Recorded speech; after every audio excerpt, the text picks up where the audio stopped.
Young kids who have so much energy, etc., are wasting their time basically trying to crack the UPSC. ये कमरा देख रहे हो, ये तैयारी करने वाले जो छात्र हैं उनका कमरा है और ये यहाँ पे किताबों की लाइन लगी हुई है. These are India's young people who are supposed to fuel the country's economy. 11 lakh students के साथ जेईई का एग्जाम दो और टॉप 1% में आओ. टॉप 1%. चलो ठीक है, मान लिया. ठीक है, तो नहीं, इससे भी आपका एडमिशन नहीं होगा. उसके साथ आपको बोर्ड में 75% ला देंगे. ये कैसा 2 फैक्टर ऑथेंटिकेशन है इनका? जब इतना बड़ा जेईई का एग्जाम ले रहे हो तो क्यों चाहिए तुम्हें बोर्ड में 75%? Today I'm going to talk about something which nobody has ever told you. I'm going to talk about something which your parents have probably pressurized you into or the society has pressurized you into. And this is a very important thing that I really want you to listen. And especially if you're preparing for an entrance exam. 70% of the unemployed youth in India is actually unemployed because they are preparing for some sort of a government exam or entrance exams. And that was an absolutely shocking reality for me. In fact, in my own circle, I know of so many people who have taken gap years or drop years to prepare for entrance exams. I myself took gap years. I mean, I was still working, but still I considered that as a gap year to prepare for entrance exams. And that's when I realized that so many of us are putting our entire life's energy to crack that one entrance exam, and if we don't crack that exam, we think that our life is ruined. But your entrance exam is just one part of your life. If it doesn't work out, there's so many more different options. There's so many more different avenues that you can still take. I can take the example of countless number of people who were able to make it big in life without giving these entrance exams. I know you're probably thinking it's easy for you to sit there and say all of that when we have so much financial burden and so much financial pressure. I completely understand that. I sympathize with that completely. But the thing is, when you're chasing after something with this amount of desperation, oftentimes it backfires. In fact, I saw this reel very recently which came on my feed, and I wanted to watch this reel and really resonate with what's being shown here because it's very common. This happens with a lot of us. ऐसा क्यों हो रहा है? ये तो मेरा dream था.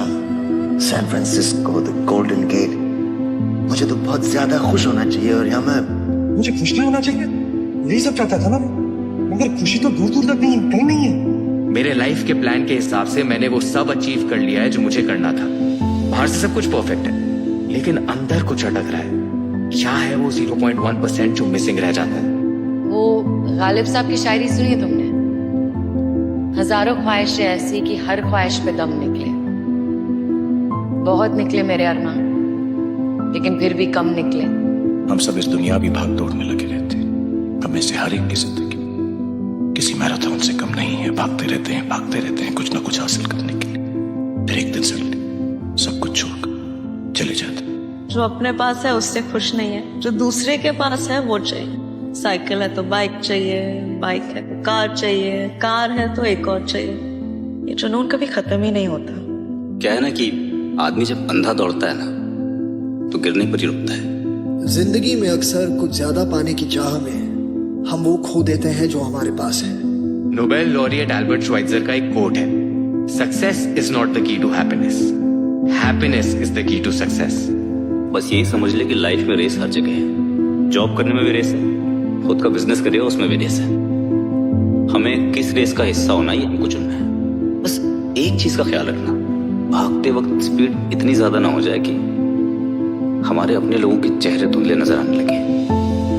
The thing is, we have put it in our head that making money or reaching financial paradise is so hard that you're not supposed to enjoy the process, that you're supposed to struggle, and this entire journey is supposed to be hard, you're supposed to give your all. That's just not true. You can enjoy the process, you can enjoy the process of making money or reaching that finish line and still be happy about it.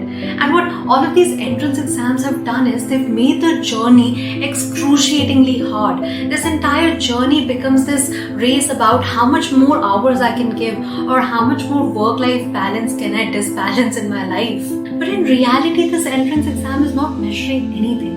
At the end of the day, maybe you could brag about it in front of your relatives or your friends, but that journey that you've missed out on is a very important journey. So don't let your entrance exam be that end line for you.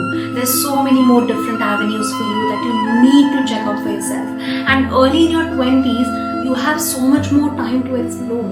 I'm not saying that you just sit at home and become a lazy bum. Absolutely not. But use this time to explore your opportunities, to explore your options. I'm not saying that you need to get it all figured out in your 20s. Just take the time to figure out everything. At the age of 21 or 22, making the decision about what you want to do for your entire life with that one entrance exam is just pure stupidity. And this is something which irks me a lot. You know, we're expecting 16, 15-year-olds at 10th grade to figure out what they want to do for the rest of their lives, and based on that choose a stream, and then you get into college and then you realize you probably don't like it, but you have to give the entrance exam.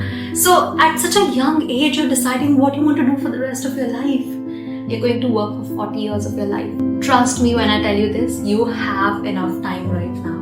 Especially if you're in your early 20s, you can still figure out a lot of things. Your entrance exam is just one aspect, one part of your life. And in today's world, there's just way too many options for you to explore from. So don't depend your entire life on that one entrance exam.